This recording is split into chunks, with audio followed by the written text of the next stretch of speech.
अनेक प्रकल्पाला आपल्याला बंदी, सगळ्यांना स्टे दिला होता. आपण आल्यानंतर सगळे स्टे, पहिले आपण देवेंद्रजी आपण कारशेडचा, मेट्रोचा स्टे उठवला, बुलेट ट्रेनचा स्टे उठवला, सगळे स्टे उठवले.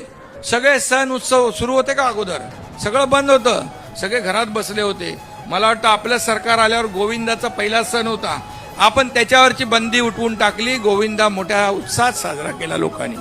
त्यानंतर गणपती, नवरात्रोत्सव, सगळं एकदम सगळं आपण सगळे निर्बंध मुक्त आपले सण केले. आपली परंपरा, आपली संस्कृती, कारण त्यांच्याकडे संस्कृती नाही, परंपरा नाही, काही नाही. महाविकास आघाडीमध्ये मी काम केलं, मला माहित आहे की काय काय सगळ्या गोष्टी ज्या होत होत्या त्या आपण पाहिल्या. आणि मग हे सगळं झाल्यानंतर 2.5 वर्षानंतर आपण निर्णय घेतला, आपलं सरकार बदललं. आपण लोकांच्या, तुमच्या मनातलं सरकार आपण आणलं.